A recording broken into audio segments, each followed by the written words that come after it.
Assalamualaikum warahmatullahi wabarakatuh. Perkenalkan, nama saya Dwi Sofarina Indriani Koirun Samafiroh dari Pendidikan Ekonomi Fakultas Ekonomika dan Bisnis Universitas Negeri Semarang.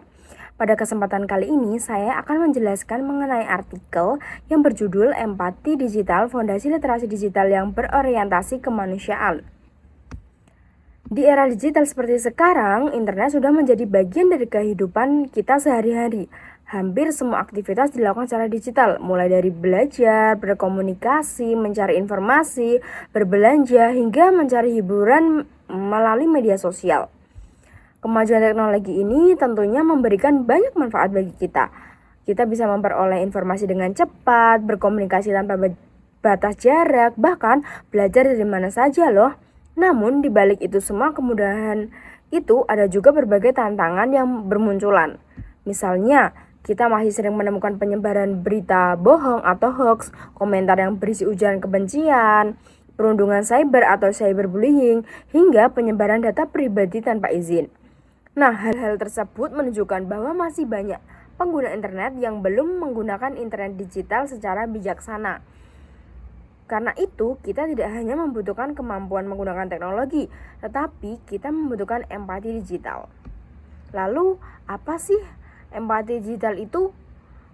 Empati digital adalah kemampuan untuk memahami, menghargai, dan mempertimbangkan perasaan orang lain ketika kita berinteraksi di dunia digital.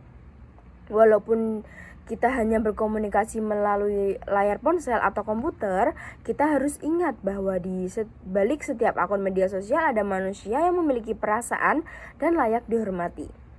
Nah, mengapa sih empati digital itu penting? Karena tanpa adanya empati, media sosial bisa menjadi tempat yang penuh konflik, ujaran kebencian, bahkan perundungan. Banyak orang merasa bebas memberikan komentar kasar karena tidak secara langsung bertemu dengan lawan bicaranya.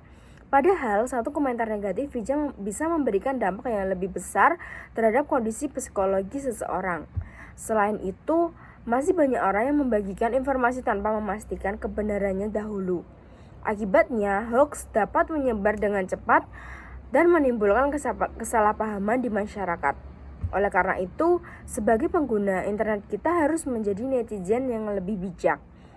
Ada beberapa langkah sederhana yang dapat kita lakukan untuk menerapkan empati digital. Yang pertama, berpikir sebelum menulis komentar atau mengunggah sesuatu. Pastikan apa yang kita tulis tidak menyakiti orang lain. Yang kedua, memeriksa kebenaran informasi sebelum membagikannya, sehingga kita tidak ikut menyebarkan hoax.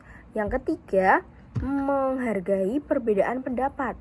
Tidak semua orang memiliki pandangan yang sama, sehingga kita perlu berdiskusi dengan sopan tanpa menghina atau merendahkan orang lain.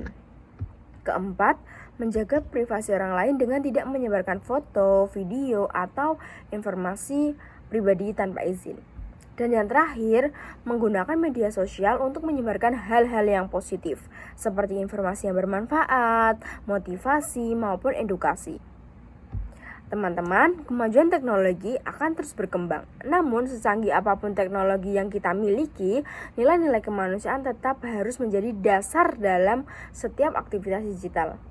Mari kita mulai dari diri kita sendiri untuk menjadi pengguna internet yang lebih bijak, bertanggung jawab, dan memiliki empati terhadap sesama. Dengan begitu, kita dapat menciptakan ruang digital yang lebih aman, nyaman, dan bermanfaat bagi semua orang. Demikian penjelasan yang dapat saya sampaikan. Kurang lebihnya saya mohon maaf. Terima kasih atas perhatiannya. Wassalamualaikum warahmatullahi wabarakatuh.